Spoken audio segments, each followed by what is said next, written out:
2020년 3월 22일 일요일 코로나19 대응 관련 대구광역시 재난안전대책본부 브리핑을 드리도록 하겠습니다. 어제 국무총리께서 사회적 거리두기 강화를 위한 대국민 특별담화를 발표하셨습니다. 4월 6일 전국의 유치원, 초, 중, 고등학교가 개원 개학을 보름 앞둔 시점에서 코로나19와의 전쟁에서 승기를 잡을 수 있는 이 시기가 가장 중요하고 결정적인 시기라는 인식하에 집단 감염 위험이 높은 종교시설, 실내 체육시설, 유흥시설에 대해 앞으로 보름간 운영을 중단해 줄 것을 강력히 권고하셨습니다. 이들 시설에 대해 시설 업종별 준수사항을 규정하고 지키지 않을 경우 행정명령을 통해 집회와 집합을 금지시키도록 했습니다. 국무총리 담화문에 담긴 5가지 정부의 지침에 대해서 제가 다시 한번 알려드리도록 하겠습니다. 첫째, 집단 감염 위험이 높은 종교시설과 실내 체육시설, 유흥시설은 앞으로 보름 동안 운영을 중단해 줄 것을 강력히 경고합니다. 불가피하게 운영할 경우에는 시설 업종별 준수사항을 철저히 지켜야 합니다. 둘째, 준수사항을 지키지 않을 경우 직접 행정명령을 발동해 집회와 집합을 금지하겠습니다. 셋째, 행정명령을 따르지 않을 경우에는 시설 폐쇄는 물론 구상권 청구 등 법이 정한 가능한 모든 조치들을 적극적으로 취해 나갈 것입니다. 넷째, 앞으로 보름간 다중이용시설 이용을 자제해 주시기 바랍니다. 생필품 등 꼭 필요한 경우를 제외하고는 외출을 가급적 자제하고 사적인 집단 모임이나 약속, 여행은 연기하거나 취소해 주십시오. 다섯째, 발열, 인후통, 기침과 같은 증상이 있으면 출근하지 않으셔야 합니다. 재택근무를 활성화하고 부득이하게 출근했을 경우에는 거리 유지 등 필요한 지침을 반드시 준수해 주시기 바랍니다. 우리 대구광역시 재난안전대책본부는 국무총리의 특별담화를 통해 밝힌 정부의 방역 대책을 전폭적으로 지지하고 함께하겠습니다.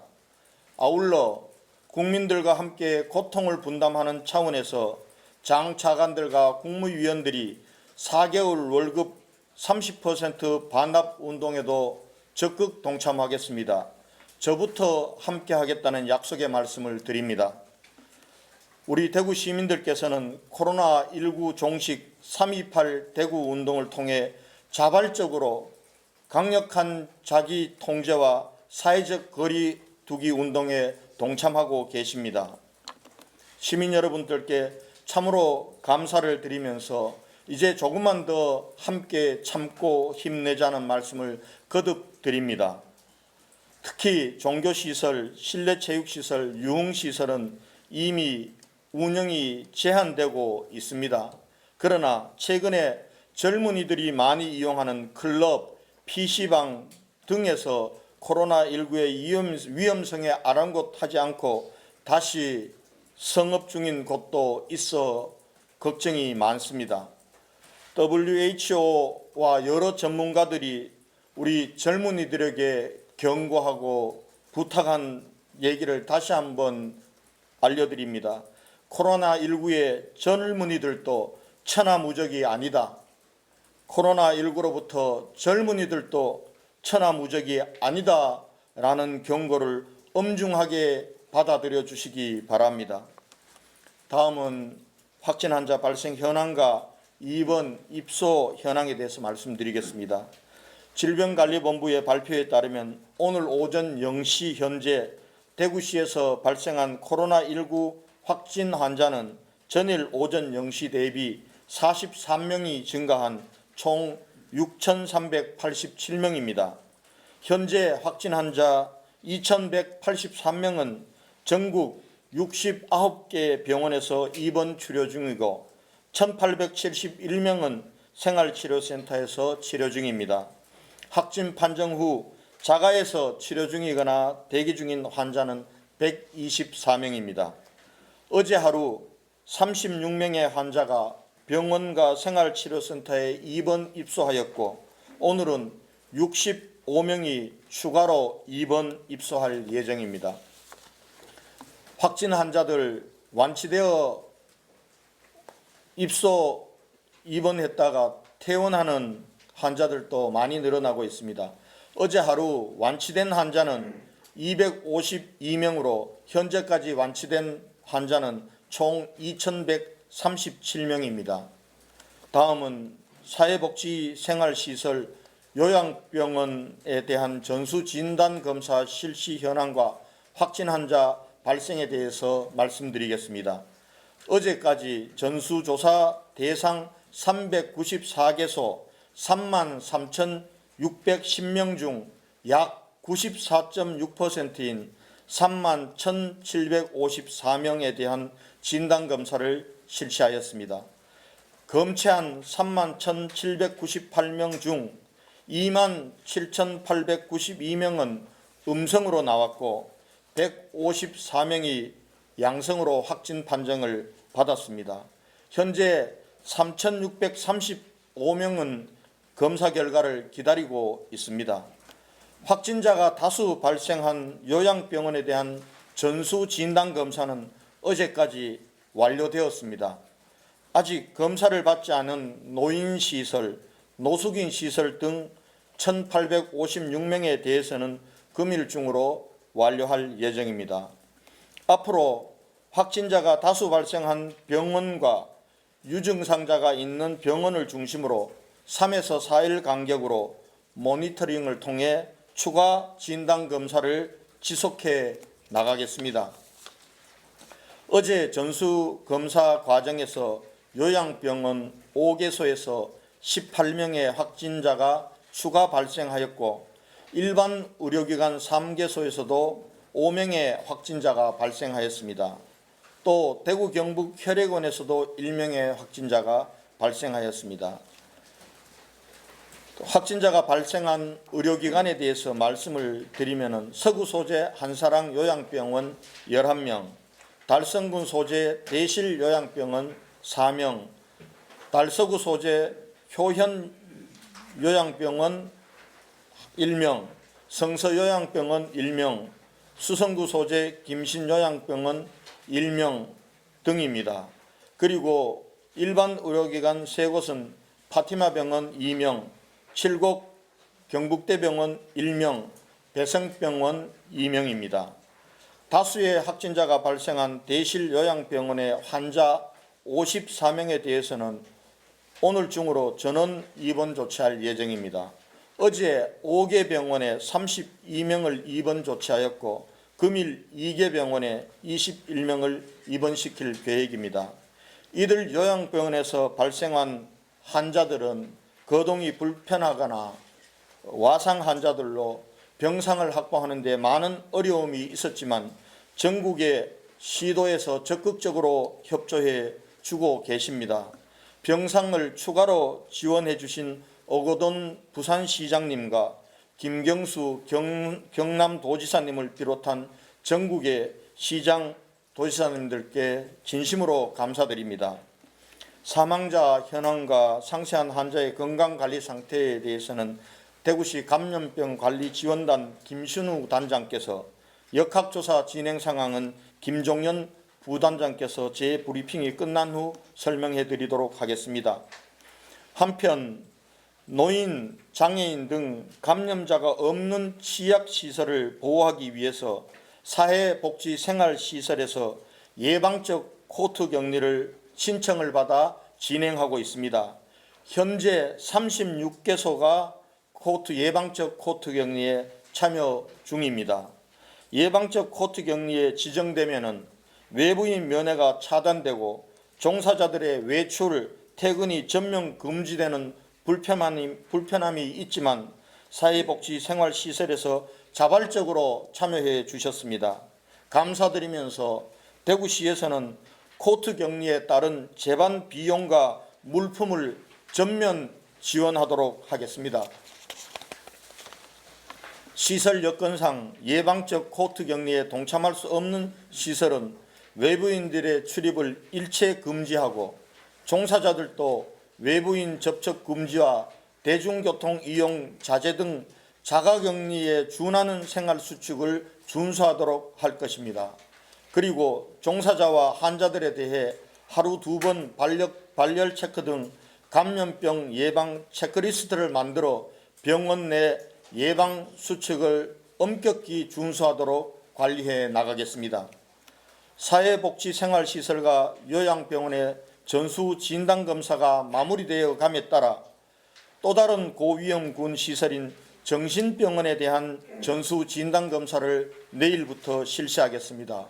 우선 정신병원 24개소 981명의 종사자를 대상으로 전수 진단검사를 실시한 후 종사자가 양성으로 판정된 병원은 입원 환자에 대해서도 전원 진단검사를 할 방침입니다.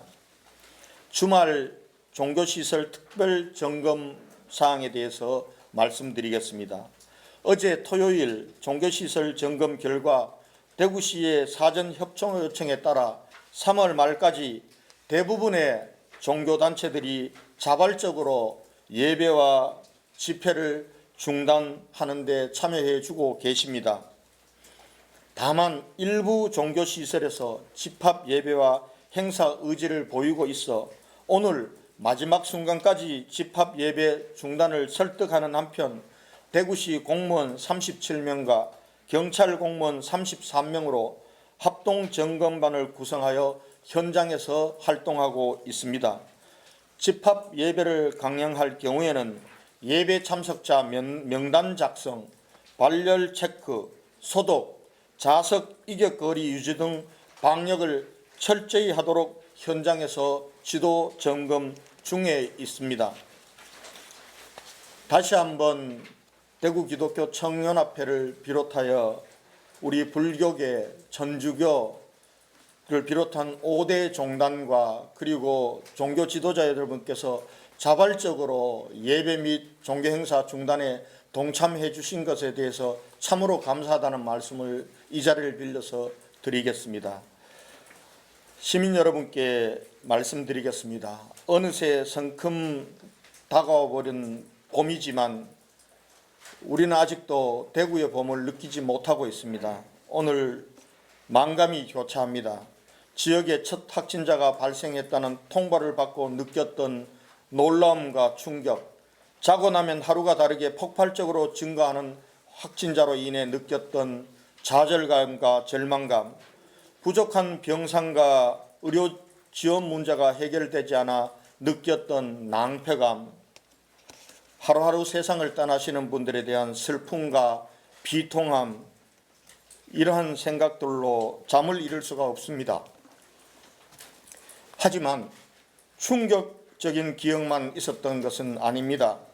전 국민이 보내주셨던 응원과 격려, 아무 조건 없이 달려와 주신 전국의 의료인, 자원봉사자, 공무원 여러분들의 아낌없는 헌신, 하루하루 병원과 생활치료센터에서 완치되어 퇴원, 퇴소하는 분들의 증가할 때마다 또 보람도 느끼고 희망도 보았습니다.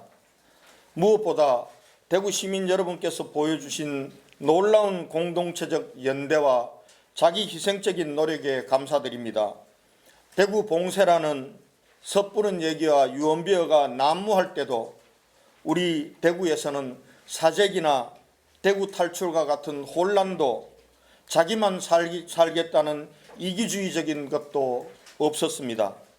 우리 모두 배려하고 격려하면서 코로나19와의 싸움에 함께 했습니다. 이러한 대구를 세계는 주목하고 칭찬하고 배우려 하고 있습니다. 시민 여러분, 존경하고 사랑합니다. 그러나 아직 끝이 아닙니다. 최근 해외에서 일어나고는 있는 코로나19의 대유행에서 보듯이 아직도 코로나19가 언제든지 다시 확산될 수 있는 위험 요인이 우리 대구 곳곳에 산재해 있습니다. 손 씻기와 마스크 착용 등 개인 수칙을 철저히 준수하면서 더욱더 사회적 거리두기를 실천하는 스스로 방역만이 코로나19를 완전히 극복할 수 있는 가장 중요한 방역 대책임을 시민 여러분 다시 한번 명심해 주십시오. 코로나19와의 전쟁에서 승리하는 그날까지 함께 힘내주실 것을 간곡히 부탁드립니다. 제 브리핑은 마치고 김신우 단장님과 김종현 부단장님께서 추가 설명을 해드리도록 하겠습니다.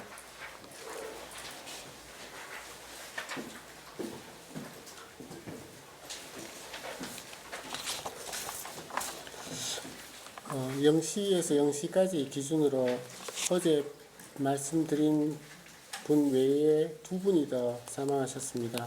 대구에서 71번째 사망하신 분은 여자 84세십니다. 기저질환으로 고혈압, 당뇨, 만성 신질환이 있으셨습니다. 3월 4일 기침 가래가 있었고 3월 11일 대구 가톨릭대학교 병원 내원하여 코로나 검사 확진이 되었습니다. 지금까지 치료하시던 중 3월 21일 08시 35분에 사망하셨습니다.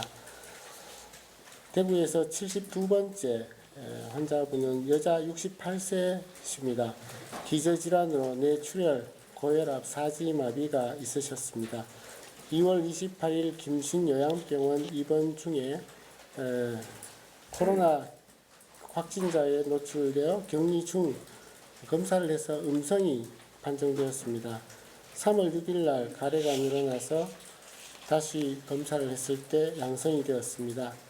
3월 17일 날 파티마에 전원되어서 CT에 폐렴이 있고 치료 중 3월 21일 날 13시 09분에 사망하셨습니다. 중환자로 흔히 분류되는 인공호흡 이상은 40명으로 30명대 40명까지 아직 쉽게 줄고 있지는 않은 상황이고 당분간은 중환자들은 계속 있으실 것 같습니다. 에크모까지 하고 계신 분은 9명 계십니다.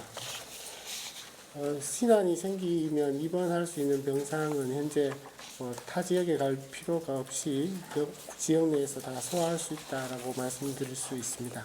이상입니다.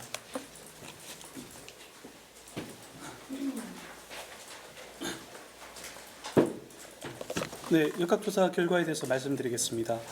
3월 22일 0시 기준 추가 확진되어진 69명에 대한 역학조사 결과입니다. 신천지 관련 접촉자가 1분, 기타 확진자의 접촉자가 64분, 역학조사 중이거나 불명 이유가 4명으로 4명입니다. 확진 경로별로 보면 선별진료소를 통해서 4분, 접촉자 조사를 통해서 15분, 요양기관 전수조사를 통해서 50여 분이 확진되어지셨습니다. 어제 하루 동안 진행된 주요 역학조사 결과에 대해서 말씀드리겠습니다.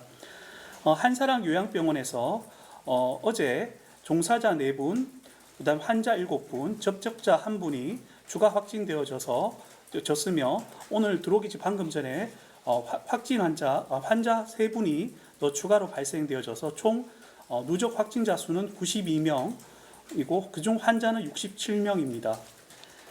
종사자 21분, 퇴원되어진 환자 중에서 3분, 그 다음에 방문객 1분이 확진되어졌습니다. 배성병원에서 어제 하루 자가격리되어져 있던 종사자 1분과 3층 삼병동에 코호트 격리 중인 환자 1분이 추가로 확진되어져서 배성병원은 누적 확진자 수가 11분이십니다. 대실요양병원에서 어제 3월 21일 환자 4분이 추가 확진되어지셔서 총 누적 확진자 수는 66명, 그중 환자가 54명, 종사자가 12명이십니다. 같은 건물에 위치하고 있는 제2미주병원의 종사자 72명을 검사한 결과 모두 음성으로 확인되어졌습니다. 제2미주병원과 대실요양병원의 출입구의 동선을 완벽하게 저희가 분리해서 조치하고 있고 일단 대실병원의 확진자를 최대한 빠른 시간 내로 외부로 전원 조치시킬 예정입니다. 어제 질문 주셨던 제2미주병원의 환자 수는 287여 분이 지금 입원해 계십니다. 그 외에 송현요양병원, 성서요양병원, 그 다음에 침산 요양병원에 요양병원 전수조사를 통해서 각각 한 분의 환자가 확진되어져서 조치를 하였습니다. 파티마 병원에 대한 경과를 좀 말씀드리겠습니다. 3월 21일 죄송합니다. 3월 21일 환자 2명, 종사자 1명이 추가 확진되어져서 지금 현재 최저 환자 8명, 종사자 3명이 확진되어졌습니다. 최초 3월 17일부터 7.2병동에 유행이 있었고 3월 19일부터 7.1병동에 새로 종사자 한 분이 발병되어졌습니다. 저희가 역학조사 결과 7.1병동과 7.2병동은 별개 사례로 확인이 되어집니다. 7.1병동인 경우에 어제 사망하신 분이 2월 23일 날 발병하셨고 2월 27일 입원하셨는데 입원 당시 음성으로 판단되셨고 이분이 증상이 계속해서 악화됨에 따라서 3월 20일 날 사후 확진되셨습니다. 그래서 7.1병동에 3월 19일 날 발병되어진 종사자분은 이 환자분과의 접촉에 의해서 확진되어진 것으로 보입니다. 대구 경북혈액원에 대한 역학조사 결과를 말씀드리겠습니다. 어제 간호사 한 분이 확진되어지셨습니다. 대구 경북혈액원은 이미 종사자 전원에 대해서 3월 5일 날 확진 검사를 실시한 결과 음성으로 나왔었고 어제 확진되어진 이 분은 3월 19일 가족 중에 한 분이 양성 판정된 것을 알고 특별한 증상이 없음에도 불구하고 검사를 하여서 확진된 사례입니다. 이분의 가족에 대한 가족과의 접촉력을 파악한 결과 3월 15일 날 아주 짧은 한 5분 내외의 접촉이 있었는 것으로 보이고 이 접촉 당시에 두 분 다 마스크 등의 조치를 충분하게 하였고 손소독 등을 진행한 것으로 보입니다. 그래서 이분의 전파 경로가 가족이라고 단정할 수가 없는 상황이고 역학조사를 시행하고 있습니다. 김신요양병원에 대해서 말씀드리겠습니다. 김신요양병원에서 어제 확진되어진 격리 2층에 코호트 격리되어진 환자 중에서 한 분이 추가 확진되어져서 지금까지 환자 23명, 종사자 12명으로 총 35분이 확진되었습니다. 이상입니다.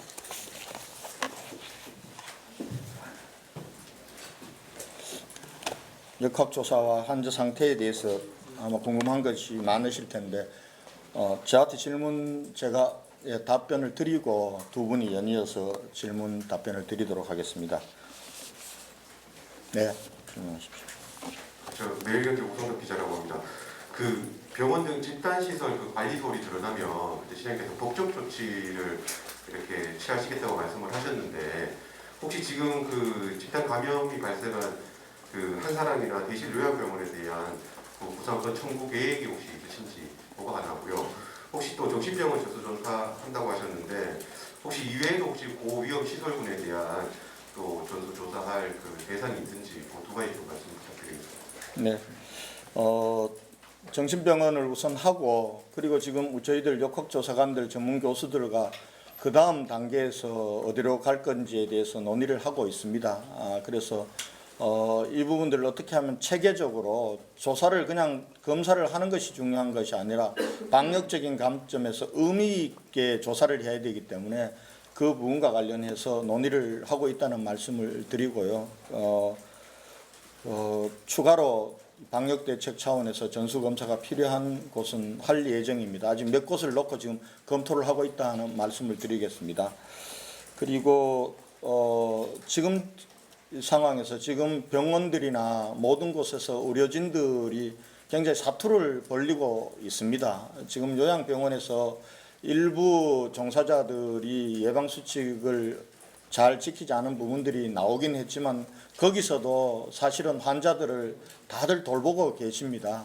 이런 상황에서 제가 좀 더 강력하게 예방수칙을 지켜달라는 그러한 차원에서 법적 검토 문제를 얘기한 것이 지금 상황에서 법적 검토를 하거나 조치를 하거나 청구권, 구상권을 하는 것은 맞지 않은 것 같습니다. 지금 전쟁 중에 가장 피해야 할 것이 전사들, 병사들 사기를 떨어뜨리는 일을 해서는 안 된다고 생각합니다. 사실은 제 발언이 나간 이후에 우리 의료계에서 상당히 좀 좌절감도 느꼈고 또 그런 부분들이 있었습니다. 제가 이 자리를 빌어서 전국에서 정말 의료진들이 지금 이 문제를 해결하고 있습니다. 우리 공무원들이 이 코로나19를 종결시키는 것이 아닙니다. 그런 면에서 의료진들의 사기를 떨어뜨리는 그런 부분들에 대해서는 최대한 신중해야 된다. 그러면서도 다른 한편으로는 지금 우리 복지시설이나 각 시설들에 종사하시는 여러분들도 거기는 더 코로나19에 취약한 그러한 연세 드신 분들, 면역력이 약한 분들이 계시기 때문에 정말 예방수칙을 좀 철저히 지켜주시고 또 엄격히 관리해 주십사 하는 그런 부탁의 말씀을 다시 한번 드리겠습니다. 네. 네, 경영신문 백경렬 기자입니다. 좀 연계되는 질문일 수도 있는데요. 지금 정신병원을 다음 전수조사 대상으로 하겠다고 말씀을 하셨는데 이게 중앙 차원에서 진단 검사를 벌일 때 이런 세부적인 지침이 좀 없는 것 같거든요. 그래서 지금 대구시하고 경북도의 경우에도 전수조사 대상에 요양병원은 빠져 있었거든요. 그래서 추가로 지금 환자가 나오는 그런 경우가 있는데요. 시장님께서 보시기에 이런 지침이 중앙에서 좀 마련돼야 될 필요성이 있다고 보시는지 없어서 좀 불편했던 점이라든가 시장님의 생각이 좀 어떠신지 이런 전반적인 것 좀 보시죠. 중앙재난대책본부는 전국적인 상황을 놓고 대책을 합니다.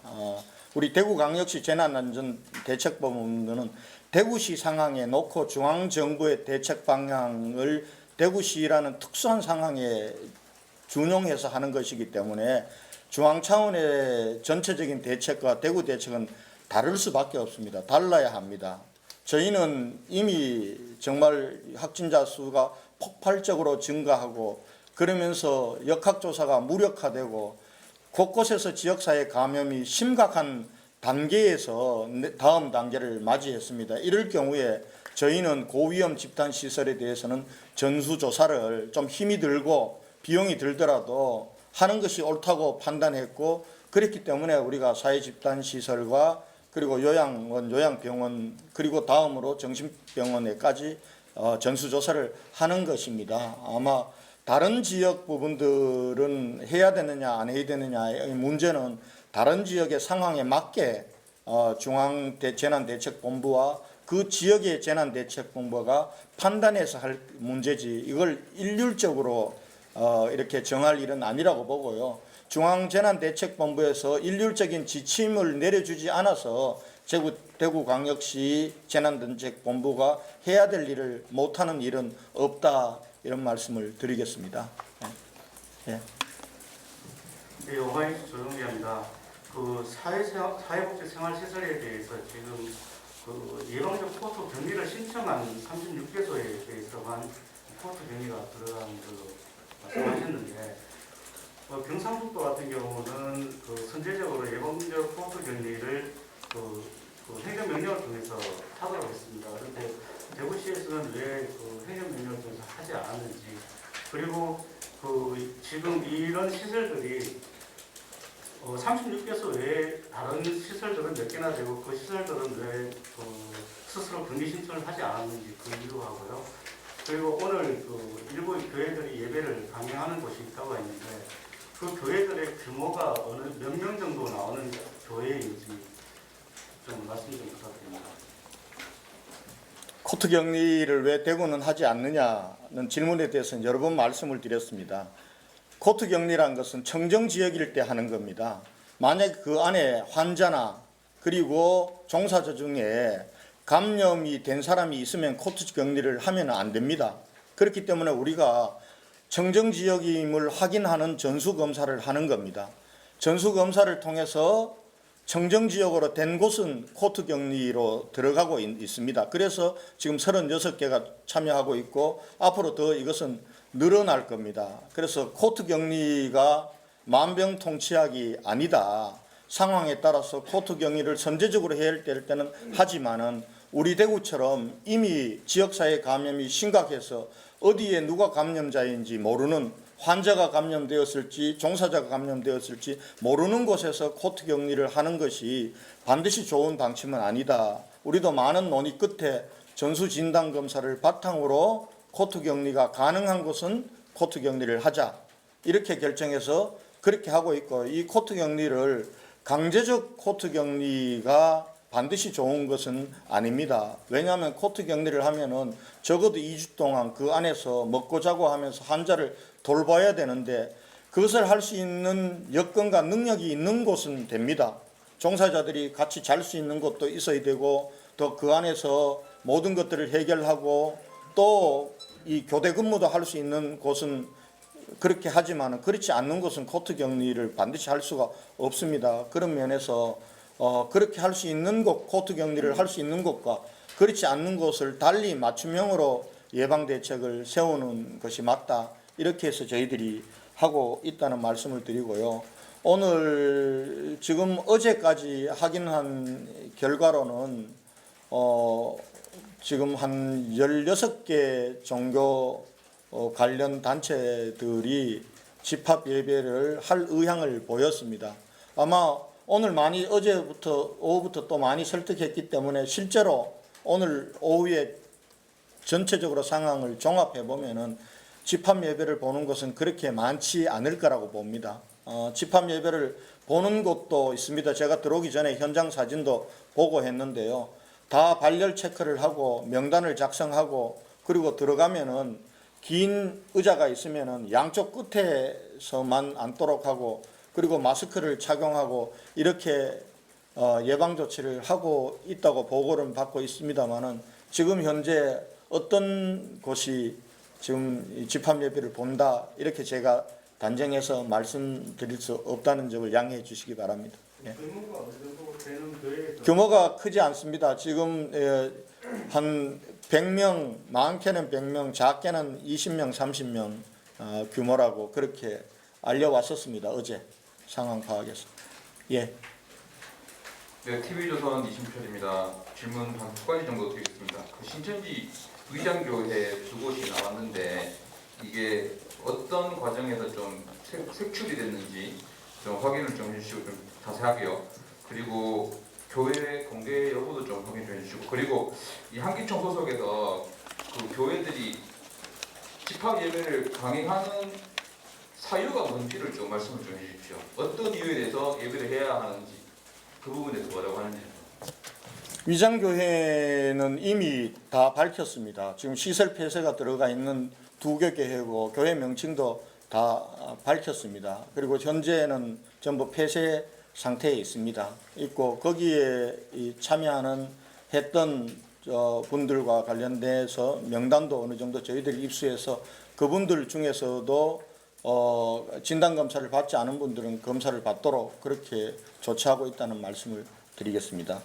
그리고 이 종교단체들이 아마 이 신앙적으로 주일날 교회에서 예배를 드리지 못하거나 아니면은 미사를 보지 못하거나, 또 한편으로는 이 불교에서도 예불을 드리지 못하는 것은 종교적인 관점에서 굉장히 충격적인 겁니다. 그럼에도 불구하고 우리 대구에 있는 5대 종단에서 이렇게 함께 해주셔서 참으로 감사하다는 말씀을 드리겠습니다. 여기 계신 분들도 신앙인이 계시겠지만은 신앙인들이 정해진 시간에 기도하고 예배드리지 못하는 것은 신앙을 가지지 않는 사람들은 이해하지 못할 정도의 그러한 겁니다. 그럼에도 불구하고 그런 결단을 내려주신 우리 종교계와 그리고 신자님들께 감사 말씀드리고요. 아마 또 다른 이유도 있을 겁니다. 아마 예를 들면은 지금 교회나 종교단체들 중에서도 사실은 자기 건물을 가지지 않은 그러한 곳도 많습니다. 어찌 보면은 당장 임대료 문제나 이런 문제에 어려움을 겪고 계신 곳도 있다고 그렇게 알고 있습니다. 그래서 정부와 지금 저희가 좀 협의해서 그런 데를 좀 지원할 수 있는 방법은 없는지 그렇게 고민을 하고 있다는 말씀을 드리겠습니다. 단순히 경제적인 문제만은 아닙니다. 오히려 그보다는 훨씬 더 정신적이고 영적이고 종교적인 신앙적인 문제 때문에 집합 예배를 하고자 하는 그런 것으로 이해하고 있습니다. 예, KBS 이한희 기자님. 네, 안녕하세요. KBS 이한희 기자입니다. 그 요양시설에 대한 검사 끝나고 이제 정신병원에 대해서 시작을 하셨는데 왜 그 종사자만 대상으로 하는지 요양병원과 달리 종사자 환자 전원하지 않은 이유가 궁금하고요. 그 이번 의사진행 발언이긴 한데 당초 이제 시장께서 3.18 운동을 이제 말씀하셨고 그 이후에 또 요양병원 사태가 터지고 또 정신병원이라는 새로운 거 발굴 하셨고 또 여기서 또 얼마나 파생이 될지 모르겠는데 대구시 차원에서 이 3.18 운동을 어떻게 유지시킬 것인지 그리고 더불어 시장님 브리핑은 또 언제까지 할 예정 생각을 하고 계시는지 궁금합니다. 우선 뒤에부터 말씀드리겠습니다. 제 브리핑은 여러분들이 하라고 하는 날까지 하겠습니다. 저도 매일같이 브리핑 한다는 게 힘듭니다. 제 생활을 보면은 밤 12시부터 상황을 종합하고 그리고 그 다음 날 해야 될 일들에 대해서 결정하고 지시하고 이렇게 하다 보면 보통 새벽 2시, 3시입니다. 그때부터 또 브리핑 자료를 브리핑 팀들과 만들어야 되고 이 브리핑을 드리는 게 쉬운 일이 아닙니다. 누가 써주는 걸 그냥 읽는 것이 아니기 때문에 그러나 또 시민들께서 상황에 대해서 궁금해 하시고 또 시민들과 함께 방역 대책을 추진해야 되기 때문에 방역 대책이 나아가고자 하는 방향과 시민들에 대한 알림과 호소 이런 부분들이 이 자리가 유용한 자리라고 생각하고 힘들더라도 계속 하고 있습니다. 여러분들도 힘드시죠. 그래서 여러분들이 그만하라고 할 때까지 하겠습니다. 그리고 3.28 운동은 저희가 우린 지역사회 감염이 만연하다는 것은 신천지 교인들 전수조사를 통해서 우리가 드러나지 않았습니까? 그런 상황에서 우리가 새로 다음 단계 상황을 좀 우리 방역당국이 통제할 수 있는 안정적인 상황으로 만들기 위해서는 가장 중요한 것이 추가 감염을 막는 것이었습니다. 시민사회로 번져나가는 추가적인 감염을 막기 위해서는 시민들께서 강력하게 자기 통제를 해주시고 거리 두기를 해주셔야만이 가능했습니다. 그때 제가 이런 말씀을 드렸습니다. 제한테 권한이 있다면 통행 금지령을 내리고 싶다고. 그러나 그런 권한도 없고 그렇게 하지도 않았지만은 우리 시민들께서 놀라운 인내력과 지혜를 발휘해 주셔서 사실은 조금은 안정적인 상황으로 갈 수 있다는 기대를 하고 있습니다. 그 다음에 우리가 고위험군 감염원들이 파고 들어갔을 가능성이 높은 곳 그리고 거기에는 상당한 생명을 잃어버리는 피해가 올 곳이 어디냐를 판단해서 저희가 사회복지시설과 요양원, 요양병원 그리고 노숙자 시설, 장애인 시설에 대한 전수조사를 지금까지 해온 겁니다. 그런 상황이고요. 그리고 정신병동은 왜 환자들까지 전수조사를 하지 않느냐. 지금 정신병원은 전부 폐쇄병동으로 운영이 되고 있습니다. 그분들이 밖으로 나가거나 외부인들과 접촉할 가능성은 대단히 낮습니다. 오히려 종사자들하고 접촉할 가능성이 높기 때문에 우선은 종사자들에 대한 전수조사를 먼저 진행해서 종사자들 중에 확진자가 없으면은 정신병원도 안에 환자들은 좀 클린하다라고 봐야 된다는 것이 전문가들의 조언이었습니다. 그렇게 해서 종사자들부터 전수조사를 하게 되었다는 말씀을 드리겠습니다. 예, 다음 질문 하십시오. 예, 저 뒤편에. 채널A 김유미 기자입니다. 위장교회 관련해서 답변이 조금 더 있었으면 좋겠어서 추가로 질문 드리겠습니다. 명단을 위장교회 교인 명단을 확보한 시점이 행정조사 이후라고 나오는데요. 행정조사 진행할 당시에 파악했던 명단과 신천지가 제출한 명단이 같다라고 하셨는데 이 위장교인 명단을 언제 어떻게 확보를 했는지 만약에 그 행정조사 때 나왔으면 이미 확산이 시작되고 한 달쯤 지난 시점이니까 그 강력 확정에 대해서 신천지 교회에 말을 할 수 있을 것 같거든요. 그래서 위장교회 명단이 나온 시점을 정확히 좀 말씀해 주셨으면 좋겠습니다. 있습니다. 또 이 나온 교회 이름이 공개됐다고 하는데 신천지 관련 시설이니까 전체 주소 공개가 되는 건지 그 부분도 확인 부탁드립니다. 제가 지금 자료를 갖고 있지 않아서 정확하게 말씀을 못 드리겠는데요. 방천교회하고 또 하나 교회입니다. 아마 이 폐쇄된 명단 속에 있을 겁니다. 있고 위장교회 부분들과 관련 거기 있는 신도들은 약간명입니다. 그런데 신도들은 정식 신자가 아닙니다. 그러니까 이게 신천지가 독특한 이를테면은 미입교자라는 게 있습니다. 아까 유년부에서도 미입교자가 있었고, 그리고 또 학생부에서도 미입교자가 있고, 그리고 장년부나 그 부녀부에서도 미입교자가 있습니다. 미입교자를 관리하는 방식 중에 하나가 위장교회 형태로 두 곳에서 거기에 있는 신자들 같은 경우는 어찌 보면은 정식 교인이 아닙니다. 그렇기 때문에 신천지 대구교회에서도 제출하는 명단에서도 빠져 있었고, 그리고 총회 차원에서 컴퓨터 포렌식을 통해서 확보한 명단에도 빠져 있을 수밖에 없습니다. 그리고 그 이후에 저희가 그 두 교회에 입교자가 아니라 하더라도 명단을 다 요구를 했고, 그렇게 해서 미입교자 명단들을 확보하는 과정에서 그분들도 확보하게 되었고, 그분들에 대한 정확한 이 숫자와 이런 부분들은 제가 다시 알려드리겠습니다. 네. 네. 저 그러면 그 신천지 총회 차원에서 사태가 커졌을 때 적극적으로 이제 방역당국이 협조하겠다고 발표를 했었는데, 그러면 이런 위장교회 명단 부분도 협조를 좀 해줬어야 되지 않냐는 좀 의심을 해보게 되는데, 여기에 대해서는 어떻게 생각하십니까? 아니, 우선 그 얘기는 이미 시설 부분들에 대해서는 우리가 파악을 했고, 그리고 그게 이제 자기들 교회라고 해서 신고를 한 겁니다.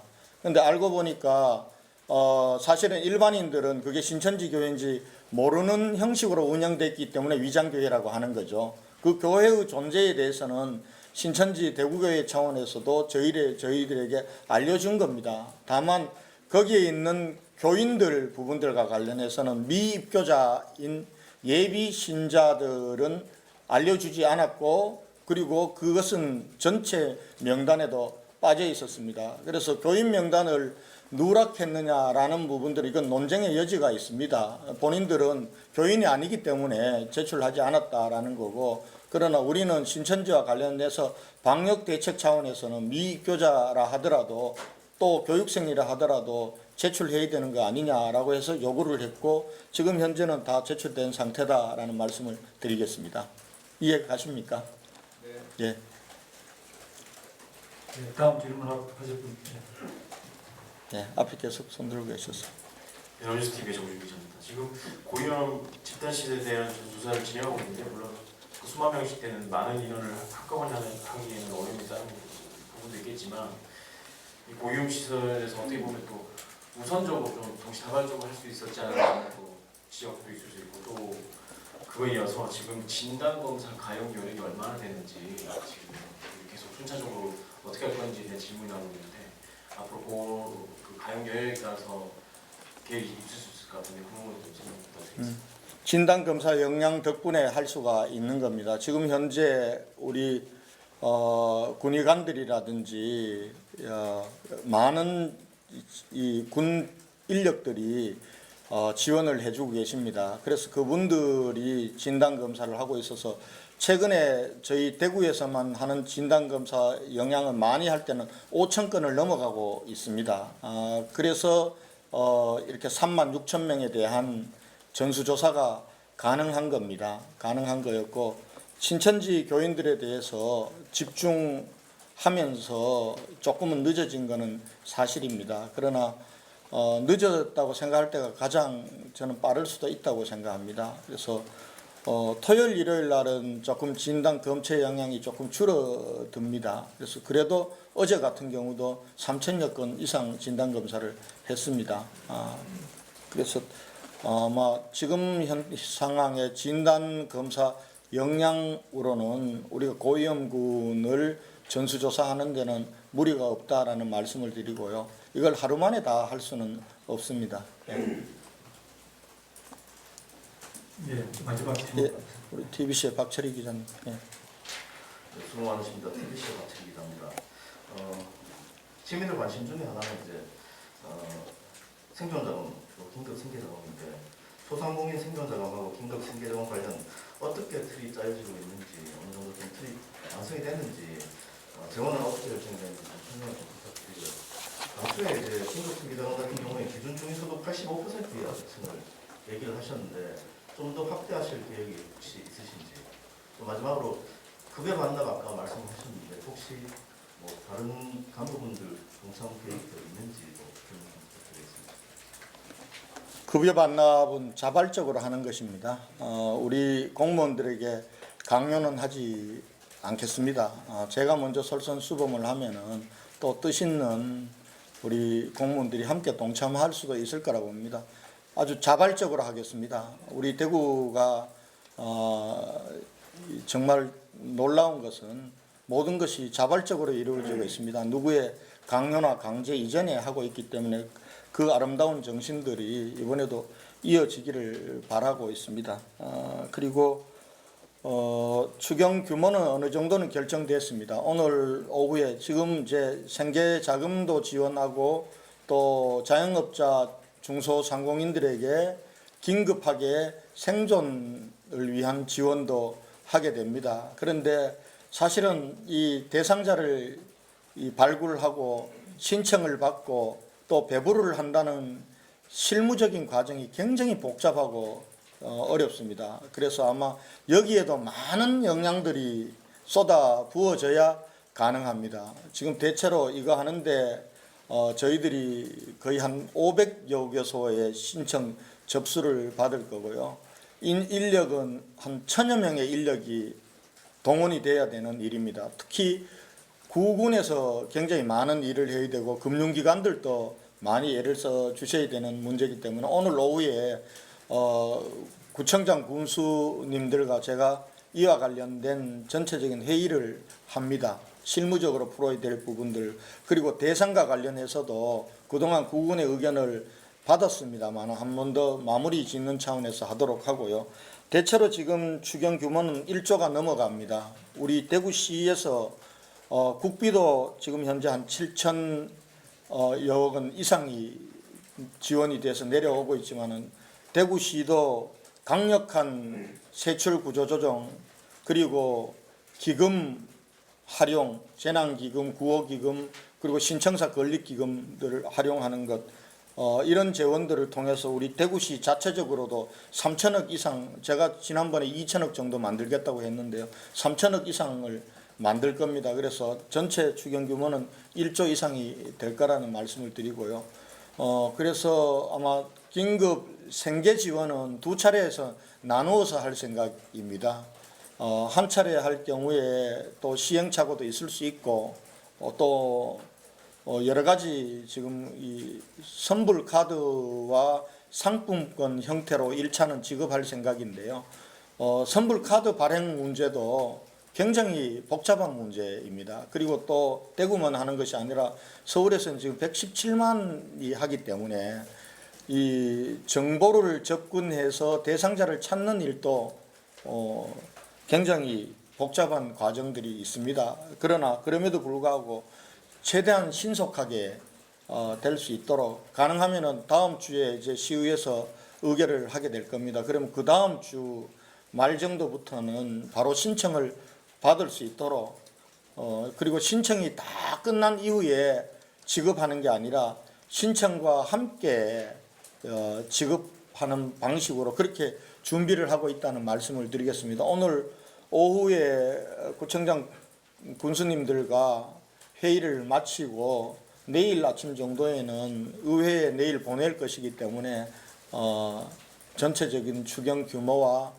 어떻게 집행하겠다라는 부분들에 대한 브리핑이 할 수 있을 것 같습니다. 아마 내일 못하게 되면 모레는까지는 전체적으로 여러분들께 알려드리도록 하겠습니다. 그때까지만 좀 궁금하시더라도 조금 참아주실 것을 부탁드리겠습니다. 예, 시장님 질문 여기까지 받고 이어서는 환자 상태와 역학조사 관련 질문 받고 마치도록 하겠습니다.